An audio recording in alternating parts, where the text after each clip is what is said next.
Hello and welcome back to my channel, the Earthstar Tribrid. This is your host, the Earthstar Tribrid. So we are doing a read for another subscriber.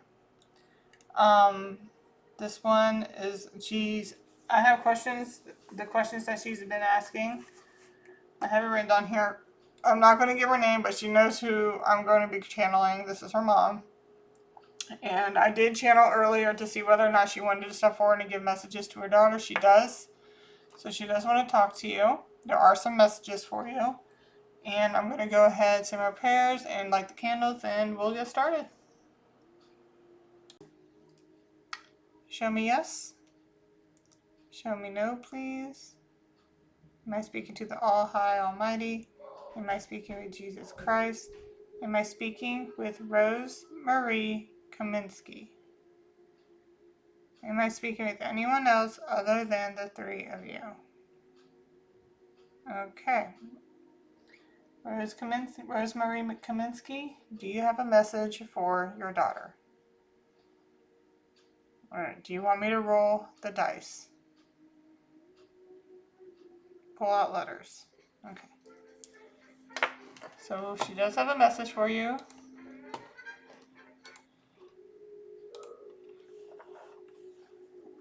Alright, so what is the message that you have for your daughter? What is the message you have for your daughter?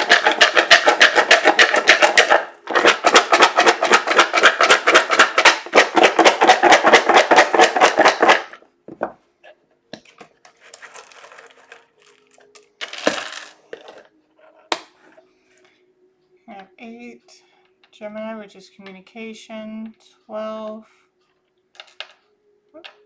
Taurus, which is also finances and wealth. So something about communication, money about communication about money most likely. We also have 8th and 12th house. Do you need me to pull out any more letters? Yes.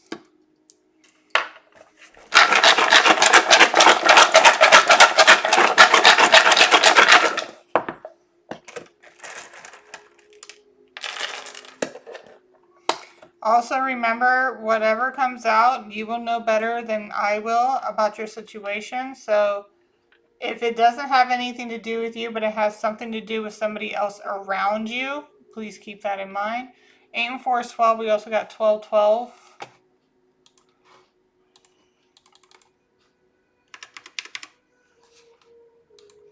The angel number 1212 signifies spiritual growth, manifestations, and alignment with your higher purpose, urging you to stay positive and focused on your thoughts manifest into reality, often indicating a spiritual awakening and support from guides. And you also had something out here like what spirit guides are with you. How many? What do they have names? So you do have some spirit guides that are supporting you right now for new beginnings in self-care. So we also have that coming up. It's a message to maintain optimism and focus on your goals, reminding you that your inner world is shaping your outer reality and sometimes even serving as a nudge towards better self-care or understanding divine order in your life.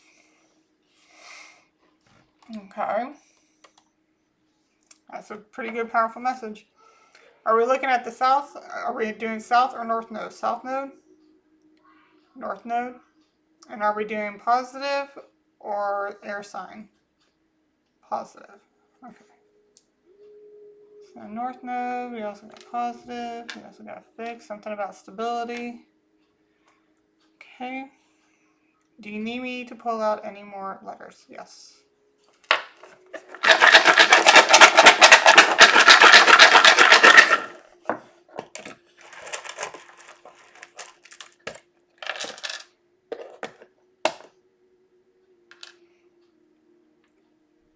The fact that that was like that, I'm getting something about piling up. Something might be piling up. Hope it doesn't actually mean a pile about something, but you know, something. It's more. It says it's like a self-care. This is something's piling up. Whether it's clutter or just like your usual everyday routine, something's piling up to make you feel like anxious. You want me to pull out any more letters? No. So we got two. Again, second house is about finances. So this is messages from your mom to you.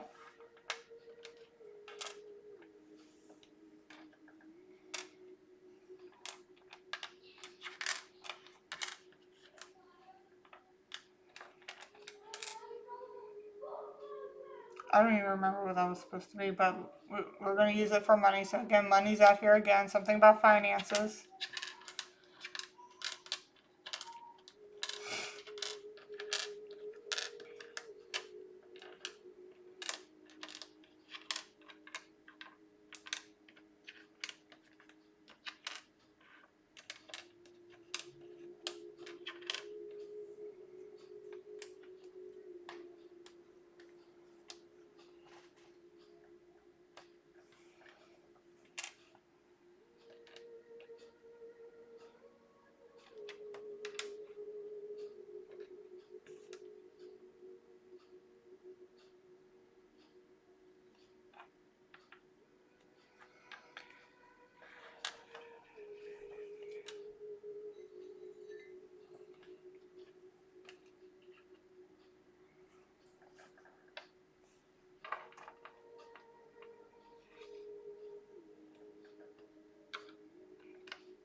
Something about power. Whether it's inner power or a power struggle with something.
Okay, so when I saw PSM, it started hitting up at me, so I had to kind of look what it could mean. Okay, so PSM is an acronym for several common meanings, most notably Process Safety Management, a U.S. OSHA standard for preventing chemical accidents, and Professional Scrum Master, a certification for Agile Scrum roles. I don't know what that is. But it can also refer to various companies, organizations, or concepts like preventive and social medicine or a sports team. The specific meaning depends heavily on the context, but industrial safety and agile certification are frequent interpretations.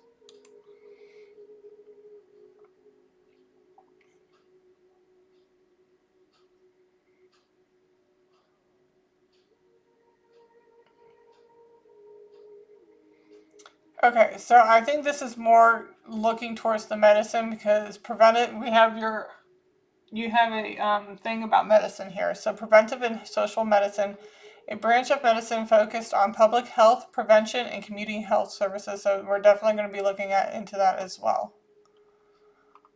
Okay.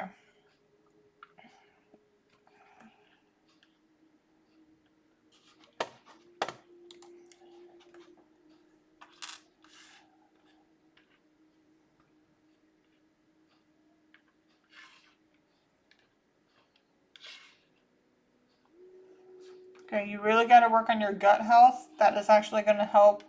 Especially, okay, so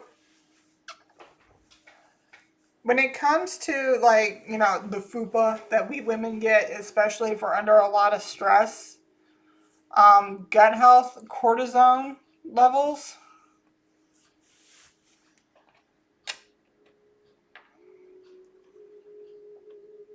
Let me just make sure I'm spelling that right, because I hate it when I don't spell things right. Cortisol. Yeah, core.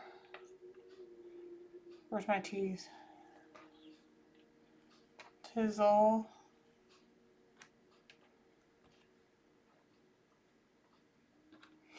So gut health, cortisol levels. I don't have another L. But yeah, so cortisol, gut health, cortisol. It's a stress hormone.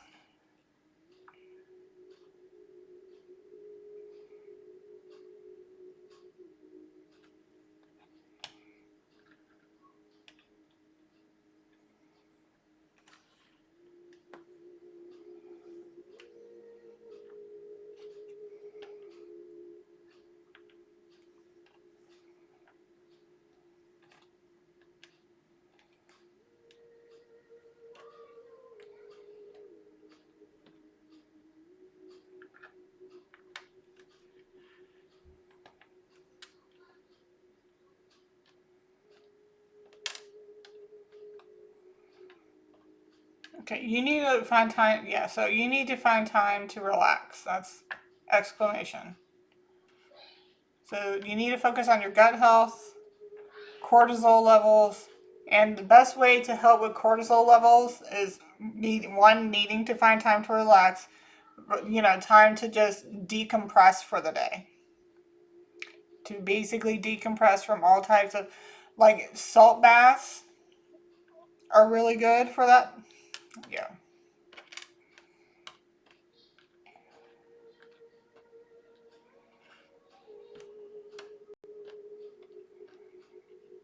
Salt bath. Lavender is really good for, if you can find lavender, chamomile, salt bath stuff, lavender chamomile tea.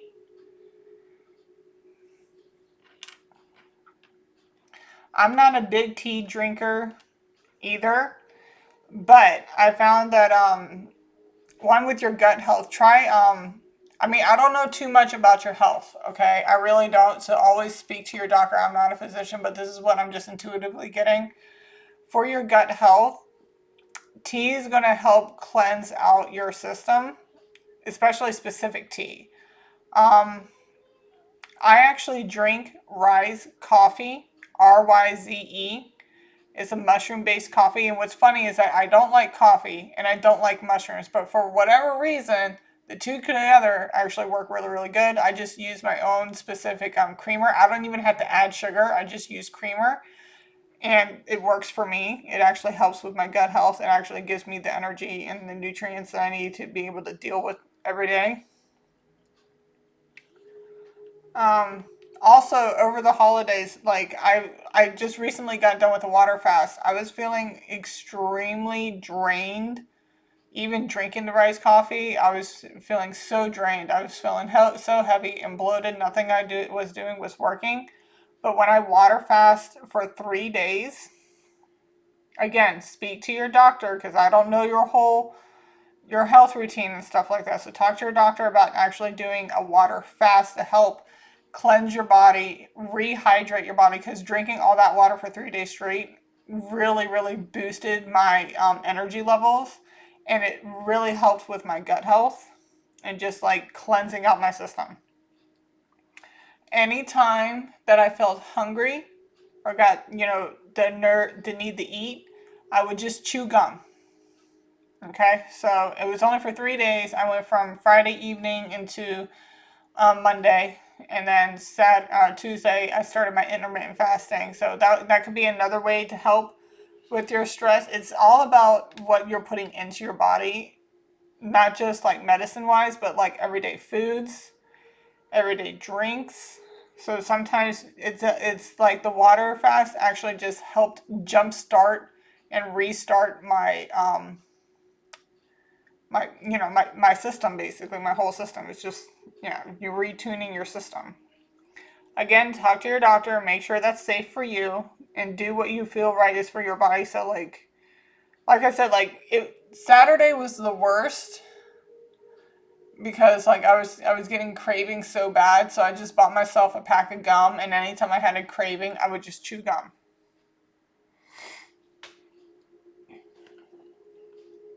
Okay. But tea is a big thing. The type of tea I like to drink is chamomile and lavender, and that's actually good for nighttime. You don't want to drink that during the day. So, say you're taking time for your day to decompress, okay? It's essential. Like, if you have an issue with, like, family members not allowing you to do that, you really need to put your foot down, set some boundaries, be like, listen, I need at least 30 to 45 minutes to decompress, and you can do that right before, like, say if you got kids, right after you put them to bed, go ahead and start up a bath, some nice warm water, some meditative music, any type. Like, meditation is really going to help with resetting your nervous system, especially for you to be able to sleep better. I think that's it, meditation. And meditation is not necessarily sitting in silence. I mean, you can if you want to, but not everybody can just sit in silence and just not think about things throughout the day, because as women in general, we're always thinking about what we have to do next. So meditation is generally just like, if you just I usually would take a meditative salt bath in the dark with a few candles lit, some scented candles that will help me relax. Music that will help me relax, like some Reiki music. You don't want anything that's gonna, get your body going, your body jumping, and wanting to, dance around your house. You want something that's gonna help relax you. And as you're doing that, drink some chamomile lavender tea, and that's gonna help put you to sleep better. So it also depends on what's the stress that you have going on in your life as well. Another thing, after I did my water fast, I can only tolerate a little bit of soda a day. You don't see me with my big, giant, big gulp drink anymore. It's literally that, and this has lasted me like 4 hours. I don't even feel the need for like a whole bunch of soda anymore, and I feel better when I drink more water. And that's just, again, talk to your doctor. Make sure that this is something okay for you to do, because again, I am not a licensed professional. And this is what's basically coming out. And I'm just kind of throwing in the things that I have been dealing with recently. So we got drink more water. Drink more water.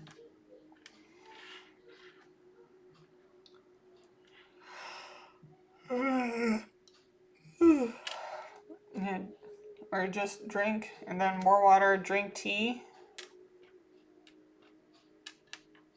salt baths.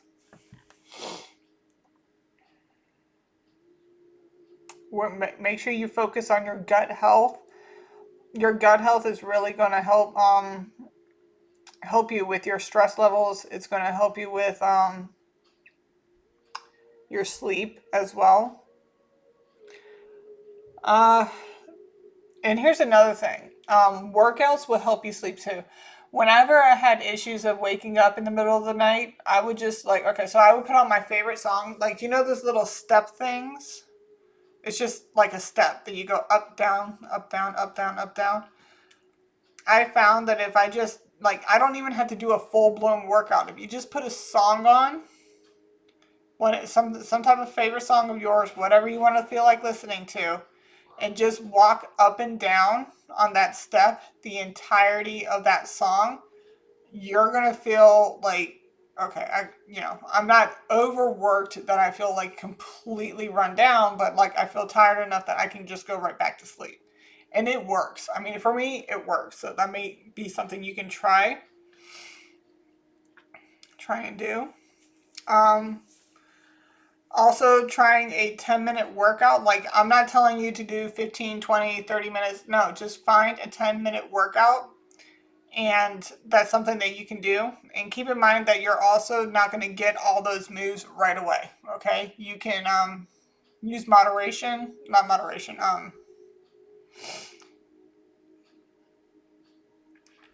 What's the word? I believe it starts with an M. So, like, say there's a workout position that you're like, dude, I can't do that. There's no way I can do that. You're gonna try and just do something you can do instead. Just keep your body going. Like, all you need is 10 minutes. 10 minutes will help you. I usually do Chloe Ting 10-minute workouts, whether it's like leg workout, an arm workout, or specifically her lower body workouts really help.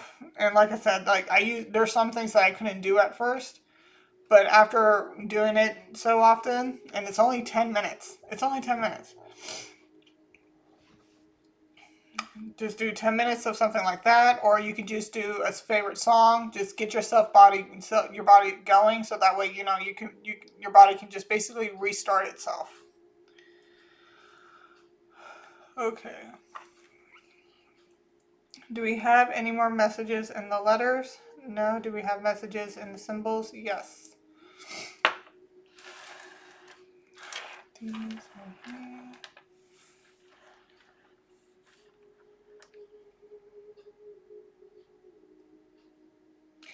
We got meat. I don't know if you're a meat eater, but you might want to lower your meat intake, especially if you do a lot of red meat.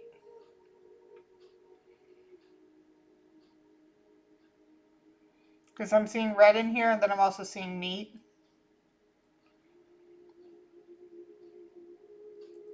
I'm also seeing fish, so you might want to try some more fish. I just recently, okay, so I've never been big on avocados until a coworker of mine actually brought in an avocado, and I was just like, because like I never tried it, and the thing is, it's like I don't want to spend money on something I don't think I'm gonna like. So she actually gave me a piece with some salt. She's like, you should try salt and pepper on it. I'm like, salt and pepper? She's like, yeah. She's like, here. She gave me a piece of her avocado, put some salt on, put some pepper. She's like, give it a try. And I gave it a try. And I'm like, this is actually pretty good. So I have, one sec. Let me grab it.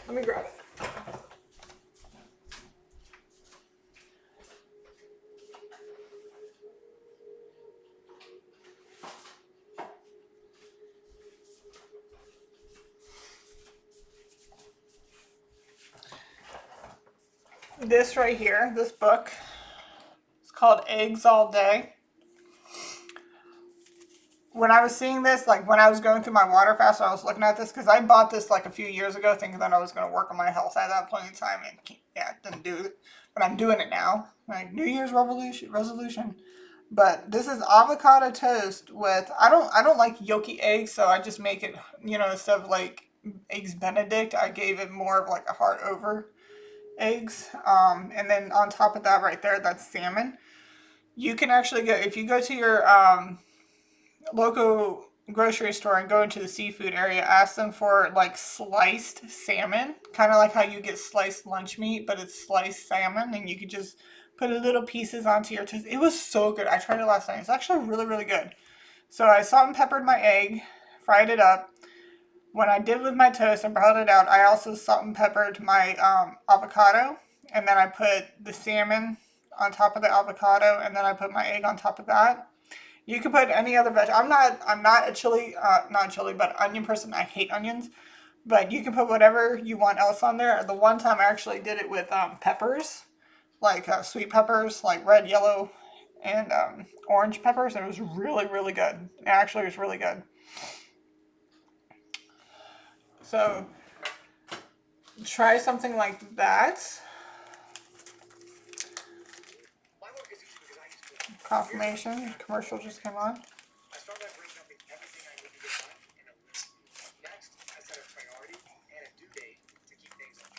I'm also seeing fruits popping out right now.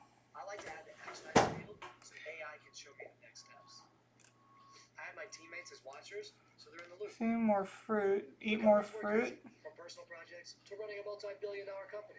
Click the link below to create your workspace for free.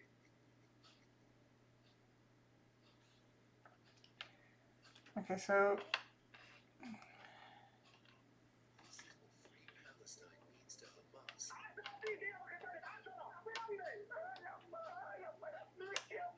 Bragging to his mother?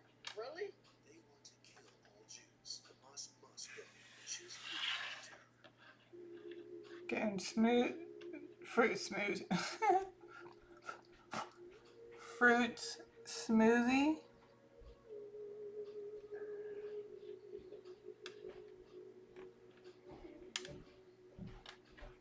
My son's coming down the stairs. Smooth. So fruit smoothies, or something you might want to look into.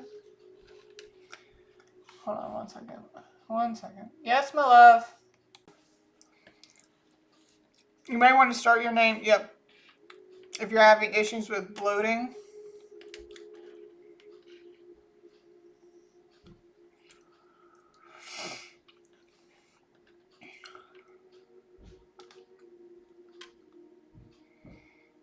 Especially after the after the holidays, I was feeling sick. After eating from Thanksgiving and Christmas, eating all that food, I was feeling really, really bloated. So she wants you to worry about, focus on your gut health, your cortisol health, and all these things. All these things are going to help you with that. Because, it worked wonders for me. Everybody is different. I'm not going to sit here and say, like, oh, no, it's going to definitely work. Definitely talk to your doctor. We have a detox.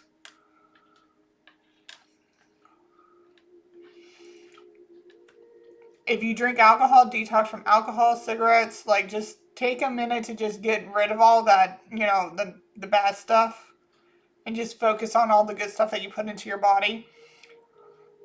Like I said, 3-day water fast worked for me. Talk to your doctor. Again, talk to your doctor. 3-day water fast, and then I'm doing intermittent fasting, and I have an eating window between 12 and 6 every day. And then right before bed, after I get my son down and everything, and I take, if I need to take a salt bath and relax, I'll do that. But I will always do like a 10-minute workout, or even just even if I don't feel like doing the 10-minute workout, just something to get my body going. So that way when I'm done, I'm like, huh, I can relax and I can go to sleep. So try something with that. That's a message from your mom. This is what your mom wants you to focus on. We're going to get into the houses here. So we have Gemini, Libra, Cancer, and Taurus. Which one? Do you want me to focus on all the zodiacs? Yes. Okay, so all the zodiacs that are out here. So we're going to go from 2, 4, 8, and 12. Something about money, too. Well, we're going to get into that. Something about finances. Okay, so finances first. So Gemini in second house. Okay, so Gemini in second house means your values, self-worth, and finances are tied to communication, learning, variety, and mental agility, often leading to income from writing, trading, teaching, and freelance work. Oh, this might help you with what you were talking about when it comes to working. Writing, trading, teaching, or even freelance work, but requiring a balance to avoid superficiality and instability in resources. You value information, adaptability, in expressing yourself, but need to develop focus to build lasting material security as your resources might be fleeting or scattered across many ventures. So if you have a bunch of things going on with your life that are basically making you money, but it's like that could be something that's causing you stress because you don't know if it's going to be something securing you for the future. So like how it's saying, like fleeting or scattered resources. So you might want to just focus on one strong stability. What do you call it? Stability towards like work.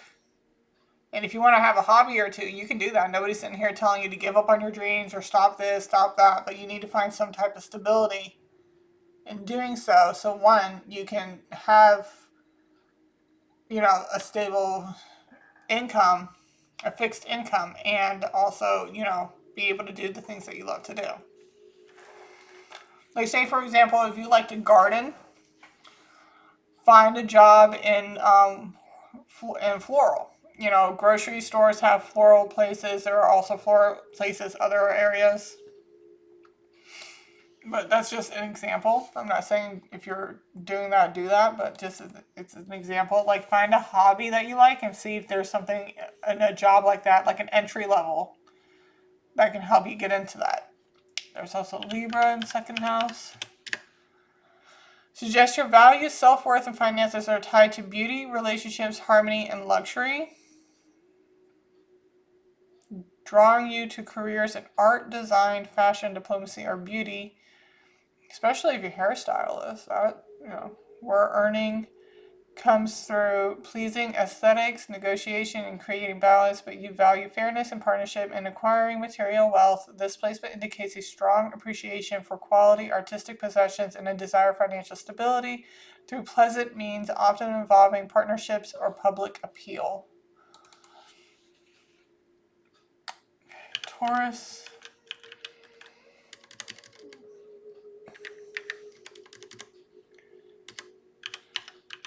Taurus actually rules the second house.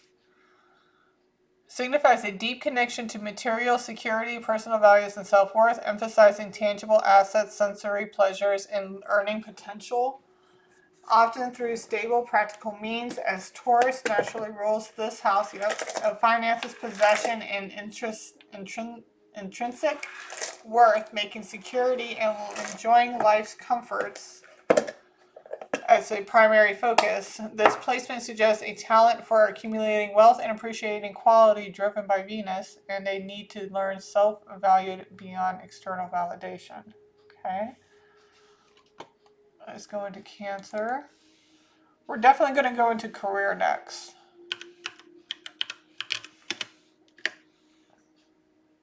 By the way, the salt bath is going to help with your muscle pain.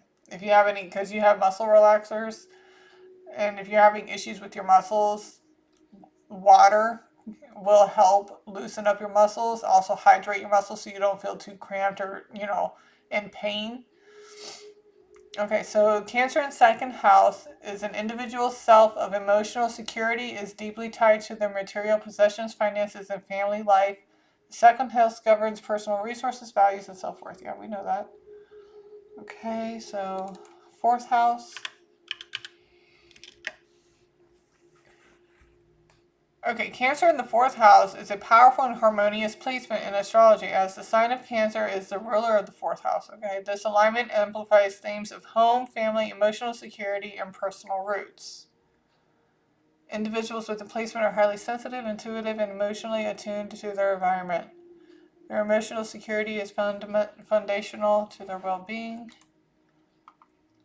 The home is a sacred place, a sanctuary for healing, retreat, and emotional nourishment.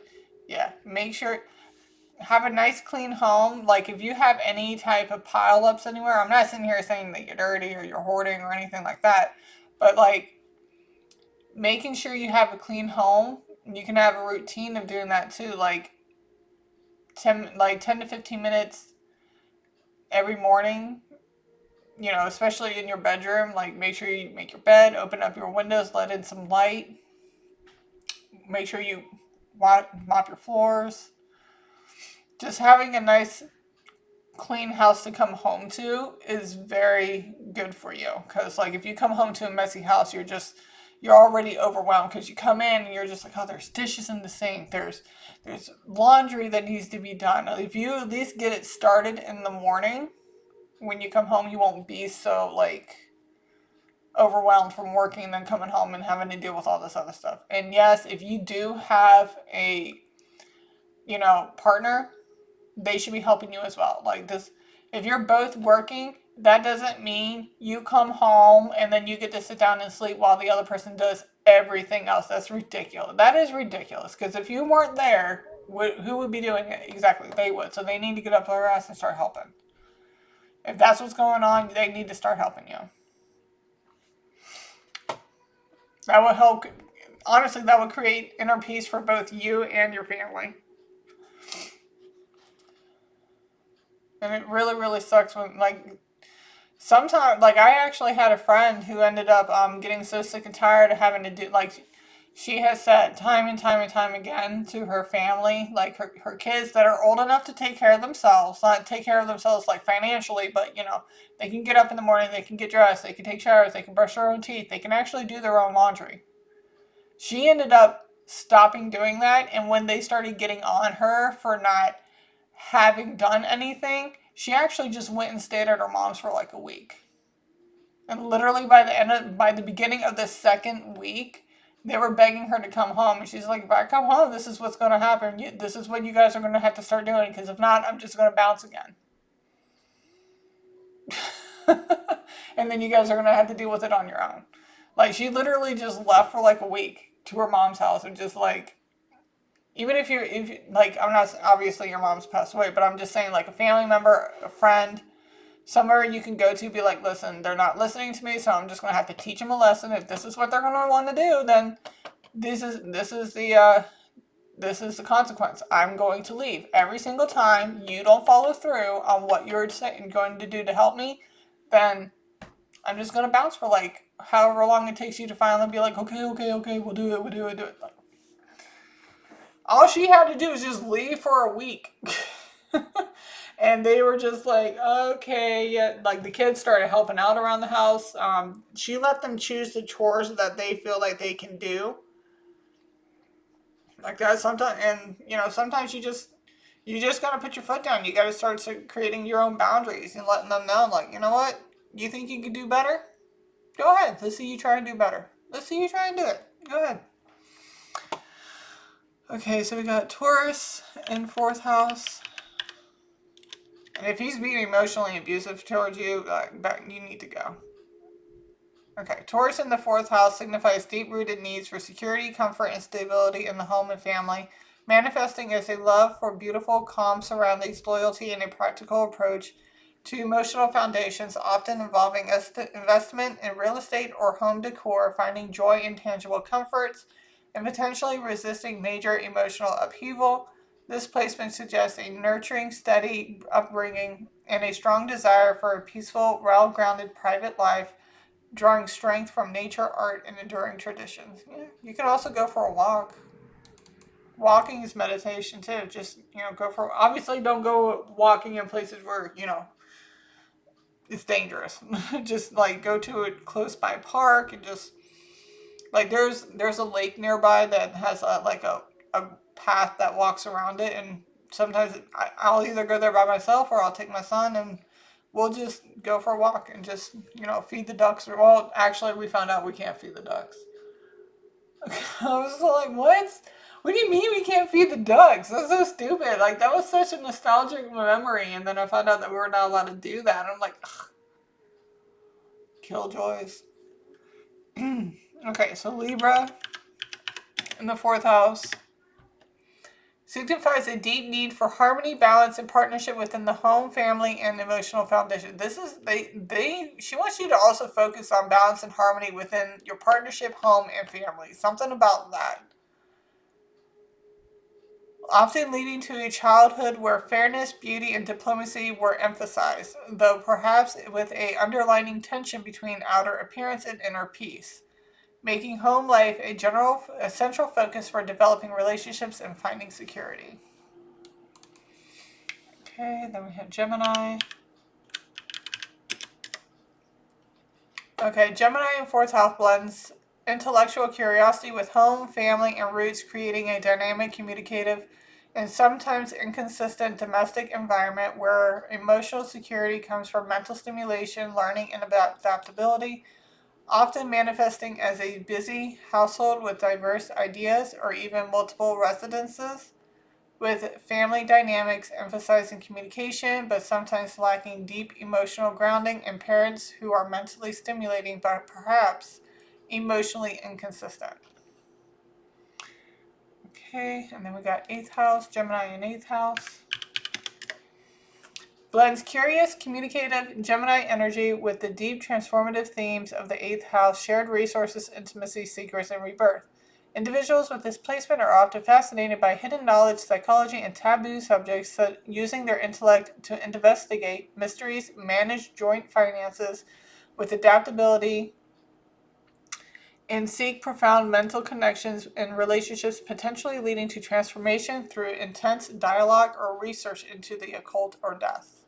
I mean, that's what you're doing right now. That's why you contacted me. So, okay, Libra in 8th house blends the sign's love for harmony, partnership, and beauty, with deep intimacy, transformation, shared resources, power dynamics. Remember when I was getting KKK, there was something about power and hidden matters. Like I said, KKK, I do not signify also with this, Ku Klux Klan, but I'm seeing that with more of like superiority, supremacy, and power, often resulting in a quest for ideal, balanced, deep connections, but facing challenges with relationship instability, vulnerability, managing partners' assets, and deep psychological healing through confronting imperfections and learning self-worth beyond external validation. These individuals seek profound soul-level merging, but struggle with control, perfectionism, and the messy realities of shared life, finding rebirth through self-acceptance and true intimacy. Okay, then we got Taurus.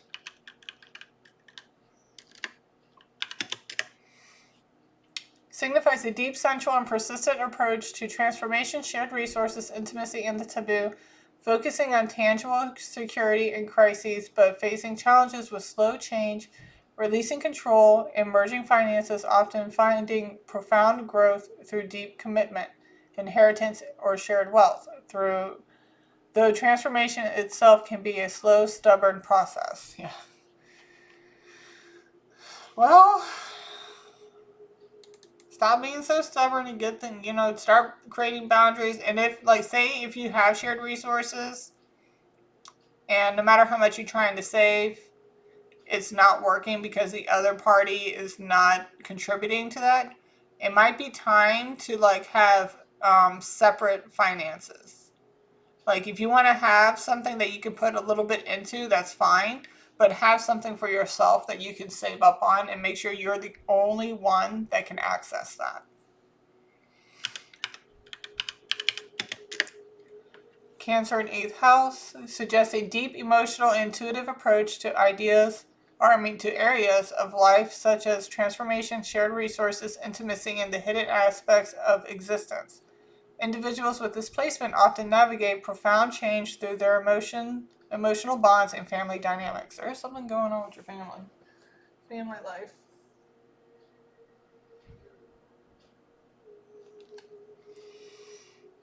Okay, and that's that. And then the last one is 12th house. So Cancer in 12th house suggests a deeply emotional and sensitive inner world, a strong need for solitude and emotional recharging. Remember, I was talking about every time you go to bed, I would suggest to, after, if you got kids, put them down for bed. Make sure there's certain things around the house so that way when you wake up in the morning, it's not going to be too overwhelming, especially after you come home that day. Take a salt bath. Just have a few moments, like 30 to 45 minutes for just you. Whether that's going out for a walk or taking a salt bath or, having some tea before bed. That's going to help.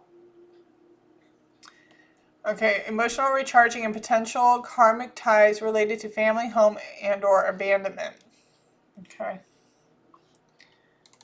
So then we got Taurus in 12th house. Deep subconscious lessons around material security, self-worth, and earthly pleasures, often linked to past life karma, requiring surrender of control, learning the true value beyond possessions, and developing patience to find spiritual richness, manifesting as a need to release attachment to the tangible and embrace selfless service or hidden creativity. This like if you have any type of hidden creativity, like things that you used to do but you don't do anymore, try to make time to do it again. Whether it's writing, painting, drawing, it's just that's another way you could be meditating as well. It's just like kind of shutting everything else off and just focusing on something that you used to do that made you happy. That was just fun. Like it doesn't even have to be something that makes you money. It's just something that helps release what you have going on internally. This placement brings challenges in letting go, a potential struggle with generosity, and a hidden sensual inner world that needs nurturing through spiritual practices like meditation or intuitive arts, like what I just said. What I just said. Okay, so Libra in 12th house.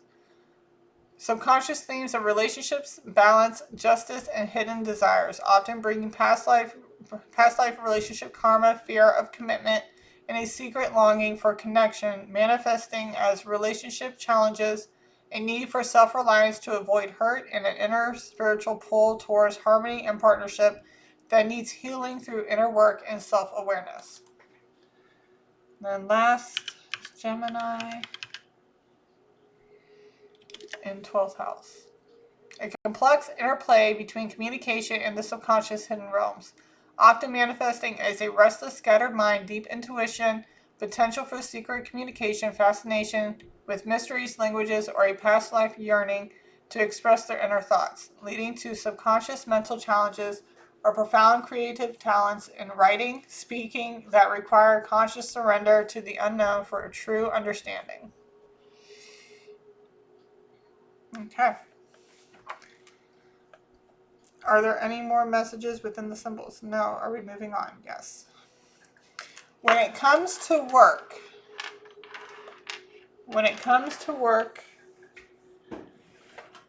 what should your daughter do realistically? Like if she wants to go to school and get a degree and do that in the third and everything, that's fine. But obviously she's going to have to do something in the meantime to be able to have stable resources, a stable career, something to help keep the lights on, food on the table, and this, that, and the third. So, and it's got to be part-time. So what can she do that will help her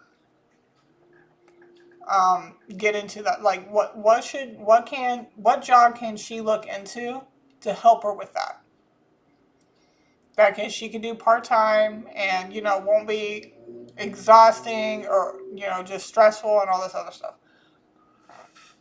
Keep in mind, it also depends on where you go, like who you work with. Sometimes the people you work with are what the problem is. It's not the job itself. It's just the people you work with. So if you feel like this is something you like doing, but the people there are just like, blech, you might want to keep what you're doing, but maybe transfer to a different branch, like a different company, like stay within the company, but branch out to somewhere else because you're not liking the dynamic. And honestly, if it's something like that, if it involves a manager, you might want to go through HR yourself and be like, listen, it's not really working out for me at this place. I love doing what I'm doing, but the people that I'm working with, we're just not meshing well. Is there a way that I can transfer to another company, or like another branch of this company elsewhere, but still do what I'm doing? Because I love what I'm doing. I love this, yada, yada. I just can't deal with the people that I work with. Just keep that in mind. Sometimes it's not about the job, it's the people that you're surrounding yourself with. Okay, so what job can your daughter do part-time that will help her keep stability.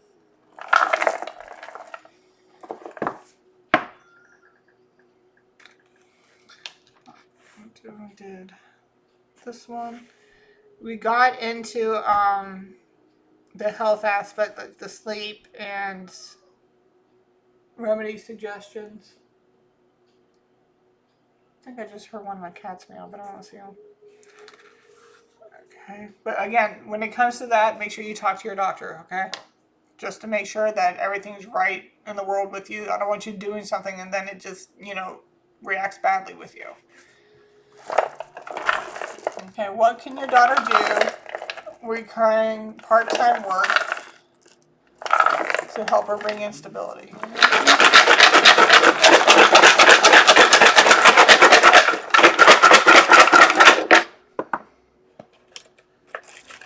So I also saw somebody wrote a comment about, like, did you hear what happened with Nick Reiner?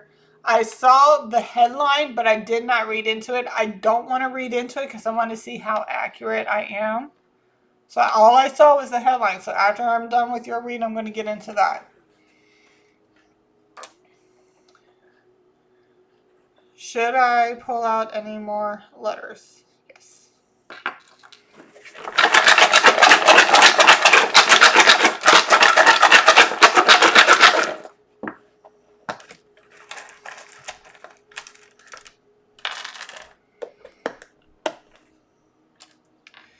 Oh, we got Lilith. Female empowerment. We got illusions out here. Why? Illusions, why? So we got 7, 11, questionable. Cancer, Sagittarius, Scorpio. We got Lilith and Neptune. Something about change, adaptability and change. You might need to change something in order to get a good fixed stable income. When it comes to Neptune, are we talking about illusions? Am I speaking to the All High Almighty? Am I speaking to Jesus Christ? Am I speaking to Rosemarie Kaminski? Am I speaking to anyone else other than the three of you? Do you swear upon Jesus Christ's name? You're telling me the truth about who you are. Okay. Do I need to pull out any more letters? Yes.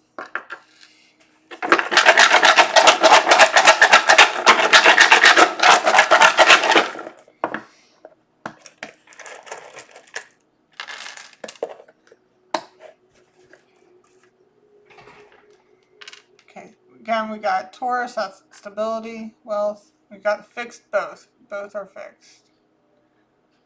Fire is about passion and creativity.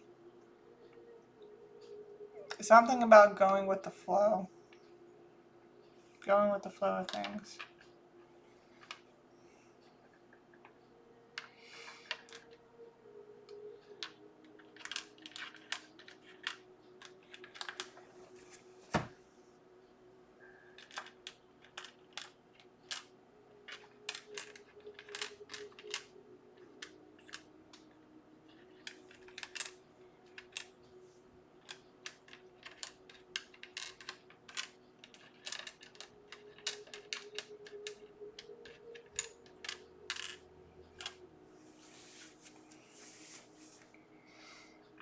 You're on the fence about something.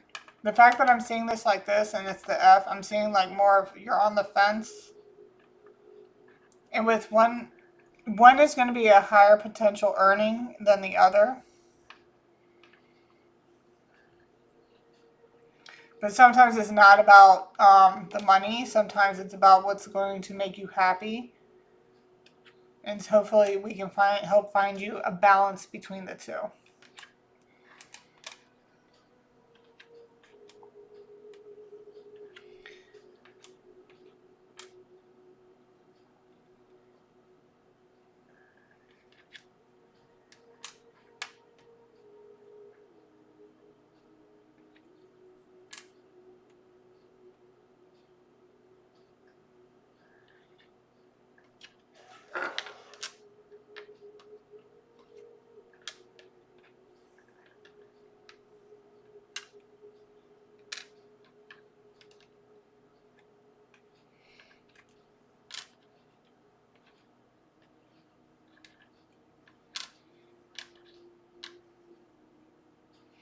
I'm also hearing job fair.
Yeah, so job fair.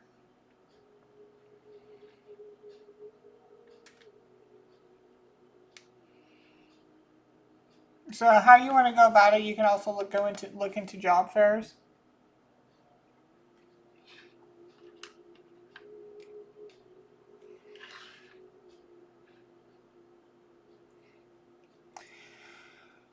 I forget what it's called, but there's something that the government provides. Like, say if you're on unemployment, there's something the government supplies that you can actually go down to your unemployment office, and they can help you look for a job specified to your needs. And I was getting something about ER,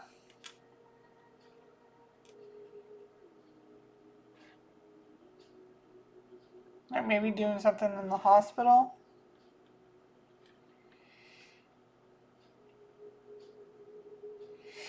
Let's take a look at these right here. Am I looking to all of the zodiac signs? No, which signs should I look into? Cancer, Sagittarius, Taurus, Scorpio. Scorpio, Taurus, Sagittarius, Cancer. Okay. So she wants me to look into Cancer for you. Cancer, 7th house.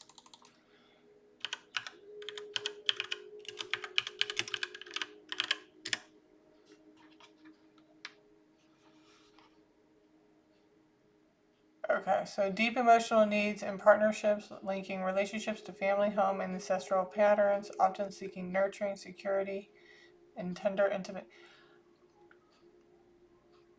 Have you ever looked into working at hospitals, or not even just hospitals? I mean, obviously you would have to get a degree in that, but that could be something you can work on. A lot of the times they don't take that long, like 1 to 2 years max for certain certifications, not even that long sometimes.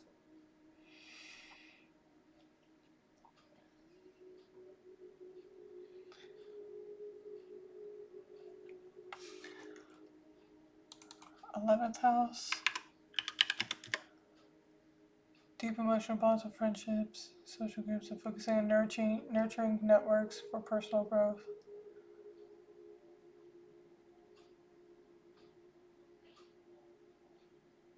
You often finding success by helping others feel seen and understood.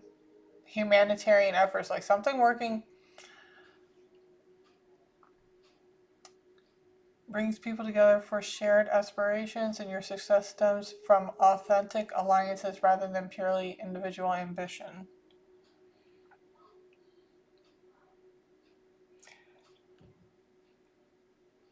You can always start off as a receptionist at like some type of, hospital or, dentist office, eye shop, receptionist.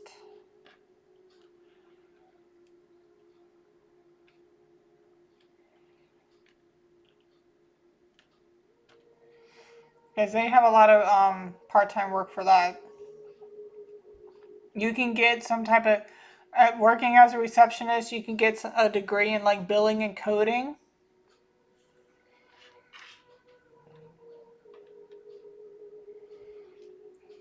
I only got one L, but I'm getting like billing and coding, receptionist. So that, if you don't want to work with needles or anything like that, you can do something like that. And then we also have Lilith, Cancer, and Lilith.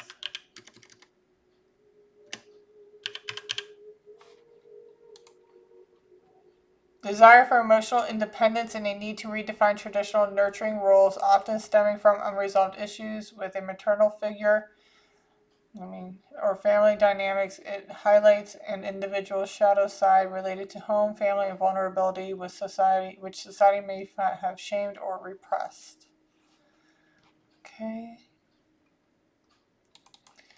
Then we have Neptune.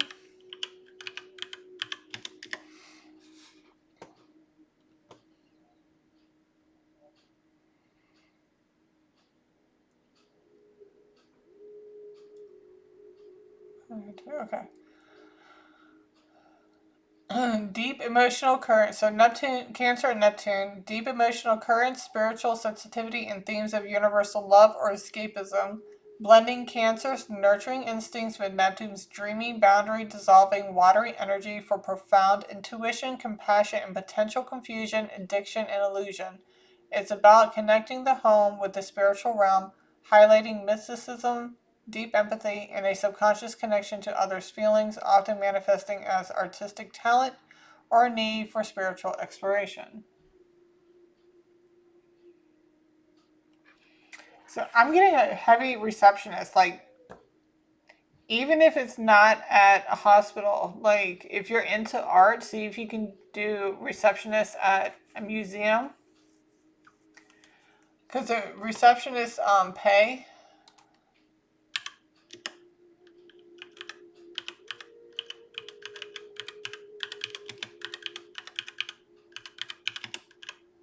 Because usually a lot of times you're just answering phones.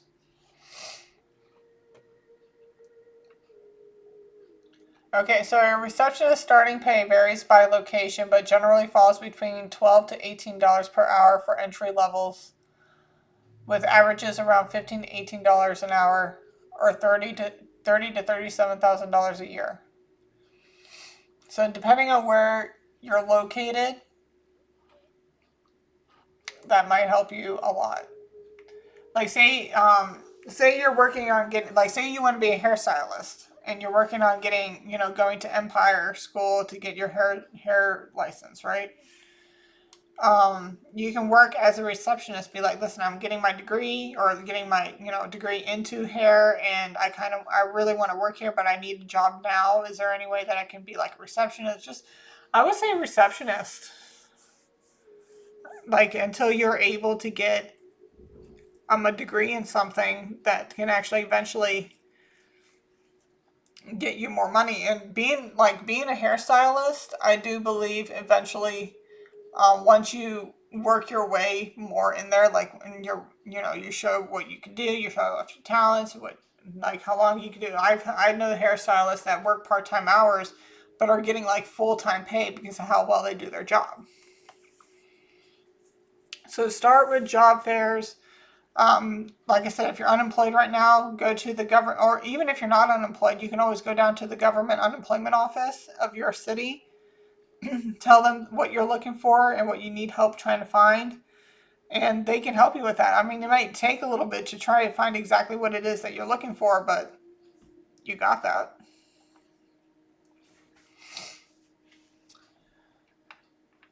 So we definitely have something that needs, with fire, that's passion, creativity, and then water with fluidity, like something you need to go with the flow with. And there's something you need to change when it comes to career. Because obviously, if you are doing something right now and it's causing you stress, when we was talking about addictions and stuff like that, whether it's drinking, smoking, anything that's awesome, like anything that's causing you stress is going to cause you to go towards those addictions a lot more. So finding something that you love doing, you're not going to feel so stressed and on edge about everything.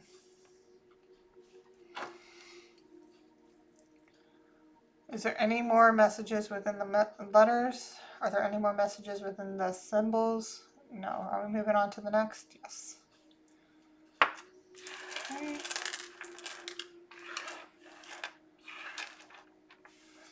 Because, like I said, receptionist is pretty easy. You're basically just answering phones.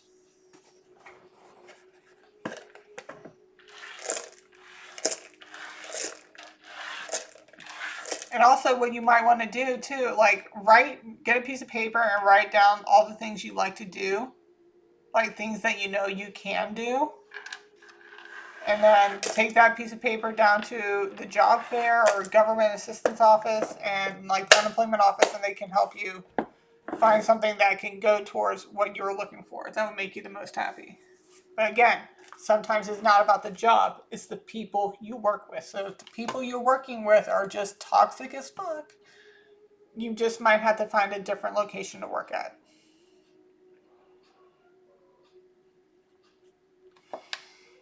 Now, with that being said, will she find doable part-time employment this year? Yes. She just needs to get started on looking and making a plan. Yeah. Any more answers towards this? No. Okay, so the next one, I mean, you do have spirit guides with you. You do have spirit guides with you. They are with you. When it comes to spirit guides, how many are with your daughter at this moment in time? 1, 2, 3, 4, 5, 6, 5. So you have 5 spirit guides. Are any of them non-animal? Are any of them non-animal? No, they're all animal? Would you be able to tell me through the letters? Okay. What kind of spirit guides does your daughter have at this moment?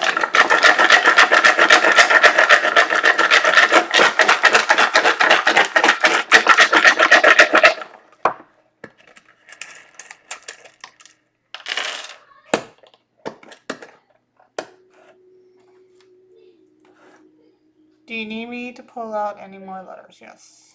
So we got Scorpio, we got Chiron, we got Saturn, we got Mars, that's a J. Oh, we got 2 exclamations, and we got a question mark.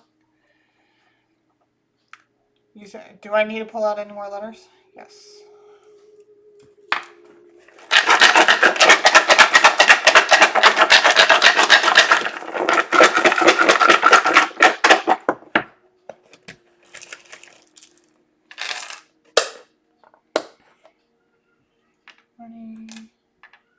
Virgo, 9.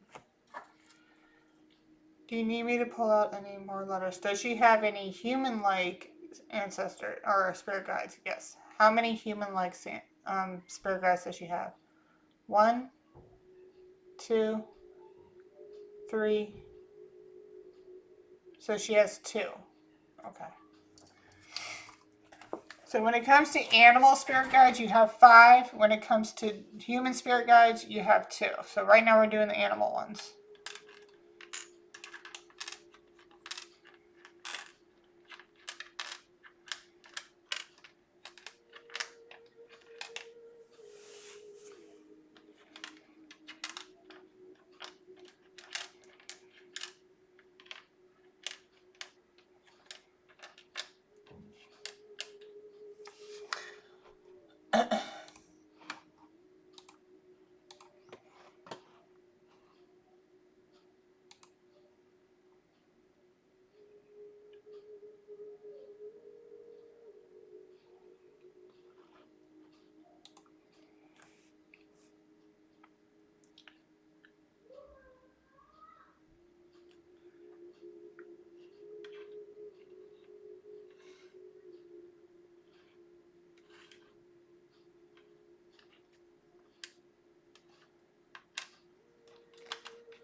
Hold on a second.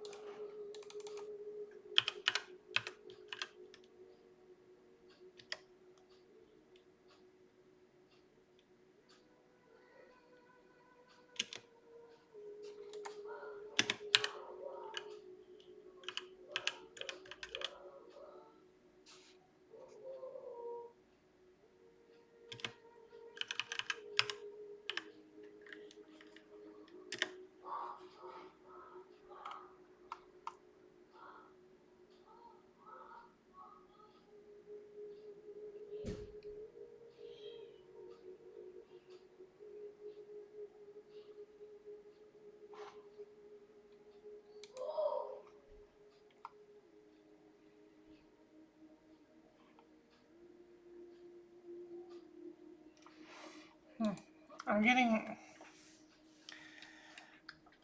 We'll get back to that because I was like, some reason that's popping out to me for whatever reason. I don't know why. Okay, so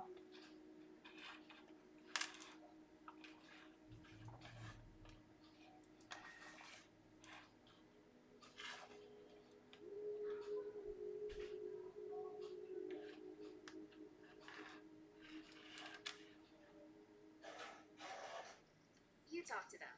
You name them. You bring them inside to keep them warm. But real plant parents know you've got to feed them too. With Miracle Grow. Because what you grow grows you. People gamble with money every day. But what about your soul? What if I told you there's a place where your soul isn't left to chance? At Mayo Simple, we're more than a church. We're a place of hope, healing, and hopeless. Real worship, real conversations, real deliverance. At Mayo Simple, communicating the gospel to the world. Subscribe to Mayo Simple on YouTube today.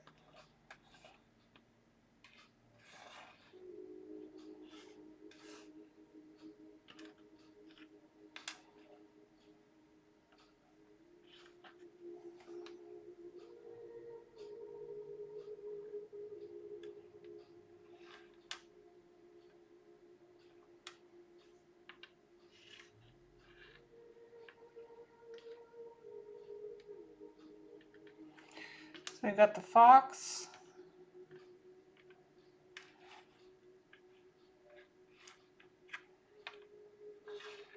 Got the gin.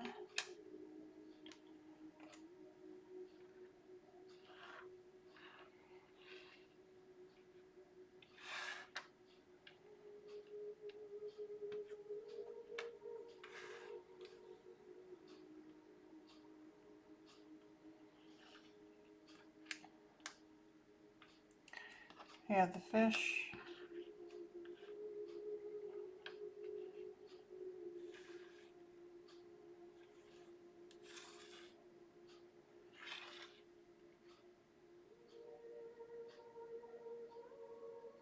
I'm getting turtle. Oh. Fox, gin, the fish, turtle, like the sea turtle. Okay, so we do have the sea turtle coming out, but I just don't have an R. 1, 2, 3, 4. So we need one more.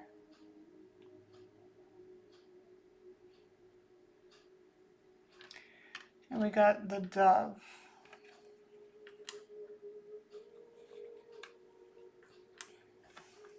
So the 5 animals that your daughter had, well, that just flicked.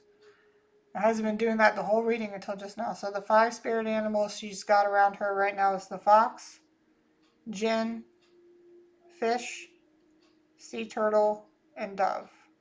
Okay.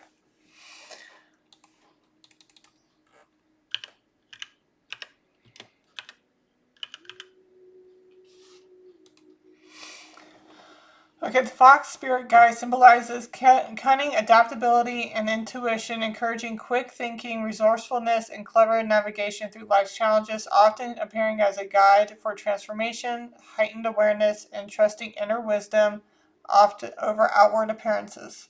This guide teaches you to be observant, flexible, and to find creative solutions while also warning against deceit and reminding you to balance solitary observation with connection. Okay.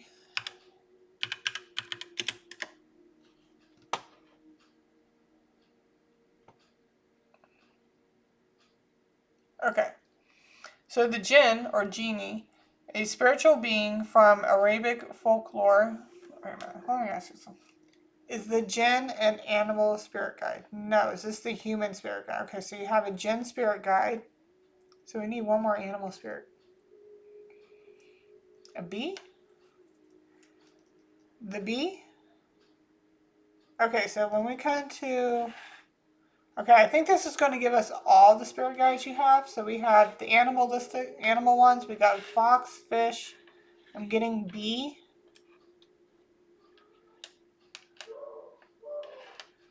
The sea turtle and a dove.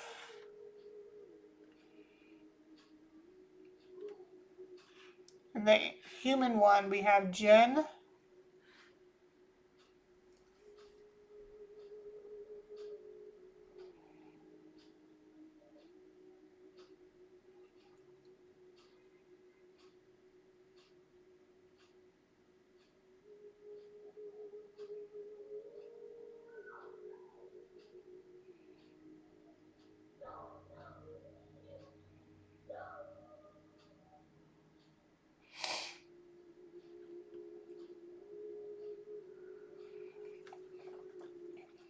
So for the human one, we have jinn.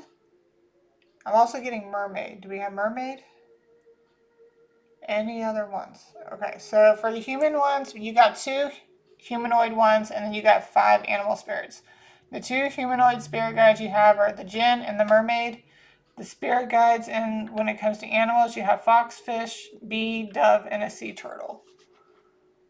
So the jinn spirit guide here, created from smokeless fire with free will, capable of good or evil, shape-shifting invisibility, sometimes acting as spirit guides or companions, though often feared as tricksters or dangerous entities in lore, with interactions sometimes involving summoning or for magic or protection, but requiring caution due to potential malevolence. Okay. So if you were to call upon the jinn, right, you would have to call upon them for a good, like you would want to make an offering and only call on them for protection.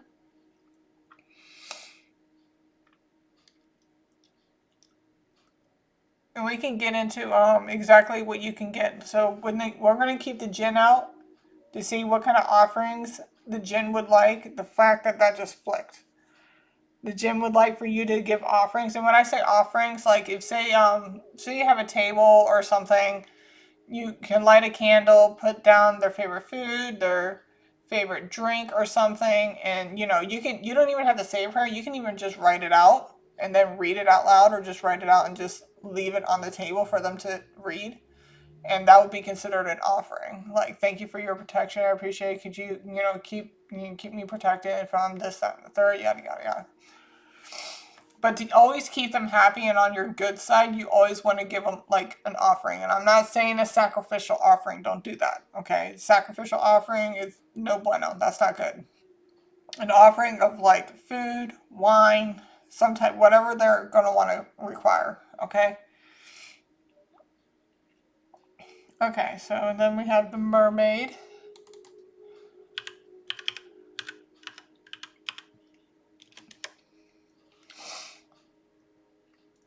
Okay, the mermaid spirit guide symbolizes the balance between your conscious and unconscious, representing deep intuition, emotional depths, and healing and reclaiming your authentic voice. They connect you to feminine energy, the moon, ancient wisdom, Atlantis, and spiritual awakening, urging you to harmonize daily life with inner truths and embrace beauty even when it's powerful or challenging. Okay, so then we go to fish. Spirit guide symbolizes intuition, emotional depth, subconscious wisdom, and spiritual flow. Remember when I was saying there was the red and the blue, and you need to create something that's going to help you go with the flow of things? representing adaptability, transformation, and abundance, often tied to the water element, fertility, and new beginnings, while specific fish like the koi fish signify prosperity and perseverance, and the Pisces symbol points to balance between reality and fantasy. So we got bee spirit guide. Okay, the bee as a spirit animal symbolizes hard work, community, dedication, and finding sweetness in life, representing diligence, teamwork, and productivity for a greater good, while also reminding us to balance effort with enjoying life's pleasures, fostering prosperity, and embodying divine messages of creation and renewal. If the bee appears, it's a call to examine your life's balance, contribute to your community, and trust that diligent effort brings sweet rewards, much like pollination creates fruit. Okay, then we got dove. Yes, honey. Hi. Hi, Mommy, I love you. Hi, honey, I love you too. What are you doing? I'm working. I want something delicious, Mommy. A what? Something delicious. You want something delicious? Yeah. Okay, well, stay right there for a second. Stay right there. Yeah, I don't need you on camera. One sec. Hold on, guys. Okay, I'm back. You're so sweet. All right. The dove spirit guides symbolizes peace, love, hope, purity, and new beginnings, acting as a messenger from the divine to offer comfort, guidance, and reminders to live presently and trust your spiritual journey, especially during transitions or times of grief. They encourage finding inner peace, practicing unconditional love, staying connected to earth, and having faith in the unfolding path, reminding you that you're supported in your spiritual growth in cycles of change. And remember when I was saying something needs to change? Okay, last but not least is the sea turtle.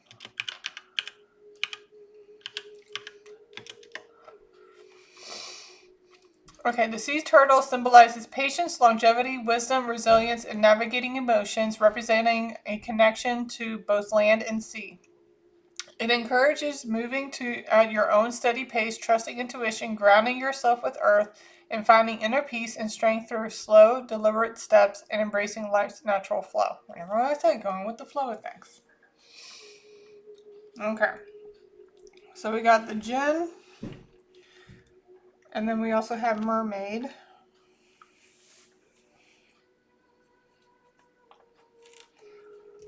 Do we need to worry about the here we go. Do we need to worry about the mermaid getting any type of offerings? No. Do we need to worry about the Jinn getting offerings? Yes. Okay, so we need to focus on the Jinn and what the Jinn would like as an offering to help you with protection from just anything basically. Because if you don't give the Jinn an offering, a lot of the times they're just going to just cause chaos. I mean, they're not gonna be like causing major harm, but they're just, you might stub your toe, or things might get on your nerves a lot. You know what I mean? Like, let's see what kind of offering you need to give to the Jinn to have the Jinn be better on your side. What kind of offering does the Jinn want in regards to your daughter?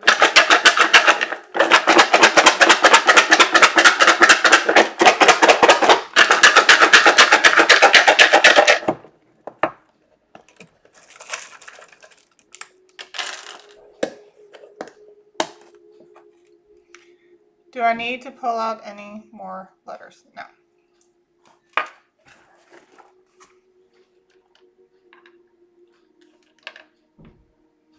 No, we're in winter right now, so this is something you need to do now.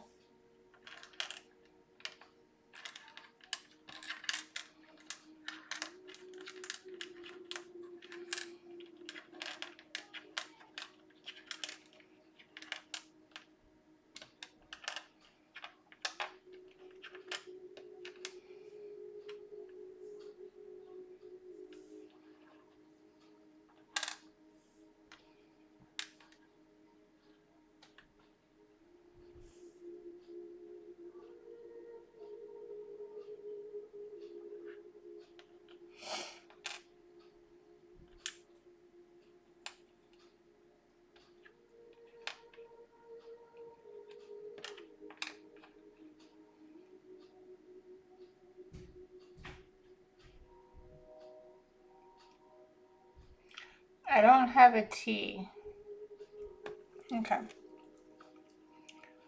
Does the gin want dry wine? No, sweet wine. Yes, sweet wine. We got sweet white wine. Okay, so sweet white wine. Does he want sweet white wine or sweet red wine? Sweet white wine. Okay, so when you get these bottles, you don't need to crack them open and pour them a glass. You can literally just leave the bottle there. That's what I literally do for my ancestors. Like I'd get those small little airplane bottles and I just put them up there. They haven't been opened. They're always going to be good. They're never going to go bad. You know, technically wine and alcohol just get better with age. So, yeah. So, sweet white wine, Moscato. All right, so sweet white wines are aromatic. Okay, no, example. Okay, so we'll do top 10 sweet white wines. We'll do that.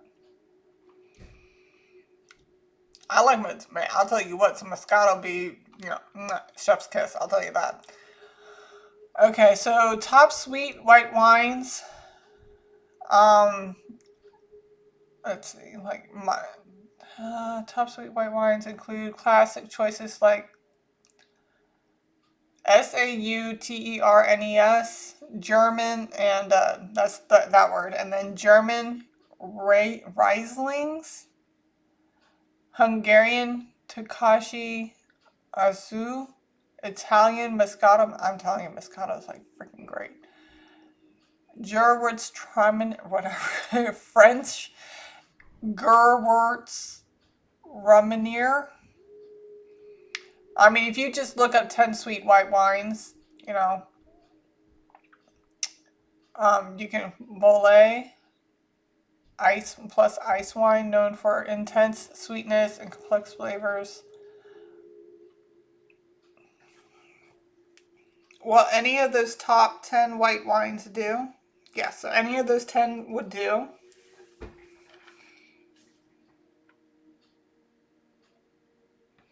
We also have rum out here. There's car honk. So rum would be a good one. Like again, you can just get the little airplane bottles.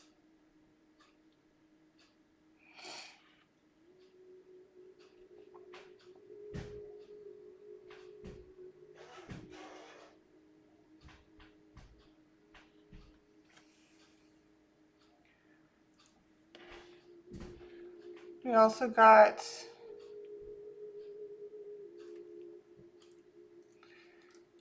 other than the wine and the liquor, do you want anything else? No, he just wants the wine and the rum. Yep. He just wants the wine and the rum. And the fact that I have winter out here, try the ice wine. Because with winter out here, I'm seeing plus ice wine, known for its intense sweetness and complex flavors from notable raw or frozen grapes, offering fruity, honeyed, and spicy profiles. Out of all those, would you prefer the ice wine? Oh, that's a hard yes. So sweet white wine, ice wine specifically.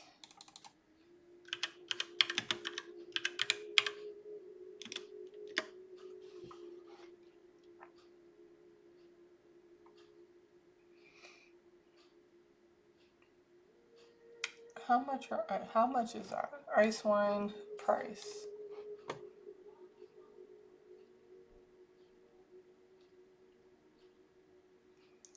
All right, so ice wine prices vary significantly, typically ranging from 20 to over 100. You don't have to do over 100, dude. You don't.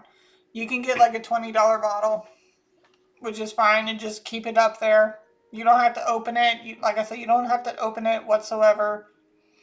It's like if you ever watched the movie Coco, when they do that the offering during Cinco de Mayo, the Day of the Dead. Like they just put the offerings out there, but all the gin wants, is this ice wine. He wants sweet white wine or rum. I mean, you can do both. And the rum, you can get this little small airplane bottles, but it's definitely heading towards that white wine. And so, and like I said, you can always, you know those little tea candles, the little white tea. You can literally go to Walmart and get like a big old package of white tea candles. And what you'll do is you'll write a letter saying, "Dear God, Spirit Guides, Ancestors, Archangels, and Ascended Masters, I'd like to thank you for all the things that you do for me, for my home, for my family, for my love life, for my life, just anything in general. Just write it to how you feel comfortable, and you can fold it up and put the tea candle over top of it. Obviously, don't keep the flame too close to the liquor, and make sure there's nothing that flame can catch onto. Okay, but you can do that.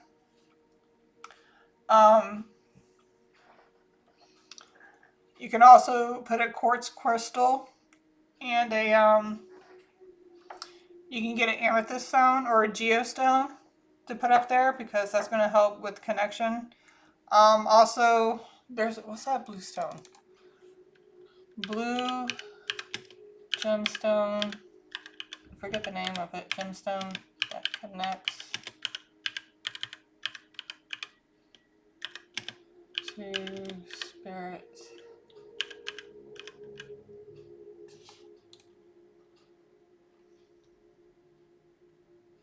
Lapis.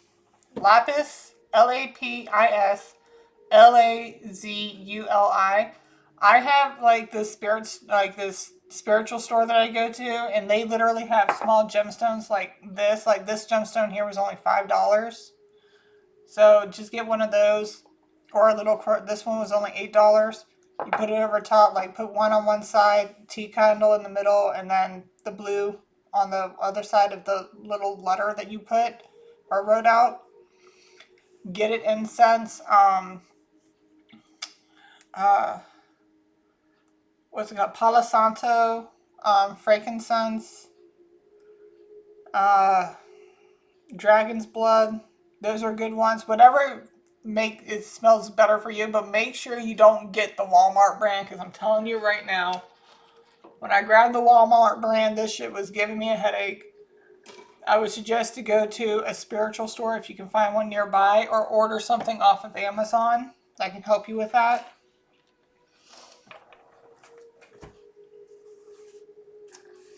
So the gin is the one that you need to give an offering to. I mean, you can give offerings to any of your ancestors, but the gin specifically wants the sweet white wine, specifically the ice wine, and maybe some rum. Like I said, you can put, just for a little sweetener up there, but here's some Malibu rum. Here you go, a little extra for you. Doesn't care about fruit, doesn't care about anything else. He wants the drink. He wants the alcohol.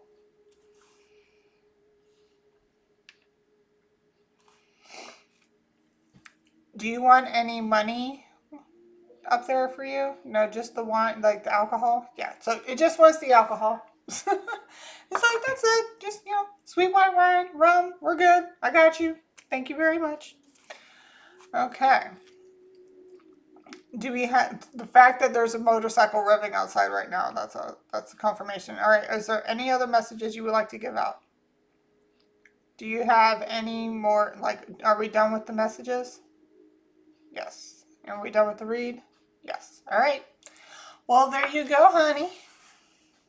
I hope this helped you. What time is it? I'm probably going to take like a little bit of a break, and then I'm going to come back on and do a channel read for Rob and Michelle, because they said, like, did you see what happened? I'm like, no, I've been doing this all day. I mean, I had a detective come to my door, but it was about my neighbor who got evicted last year, and I was speaking to her for a little bit about what was going on. But yeah, so I had to deal with that, shopping, getting the house clean, getting laundry done, all that, all the usual stuff. And then doing some reads. And yeah, and that's all I got for you tonight. I hope this helped.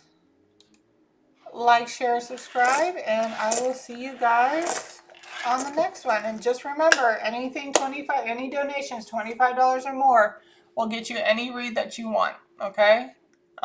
Like I said, if you do want to channel loved ones, I will ask if I can contact them, or if they do want to step forward before I sit there and tell you, like, yeah, I can contact them. Like, we're just going to make sure that they want to come through, they have messages for you. Okay? All right, and I'll see you guys later. Bye.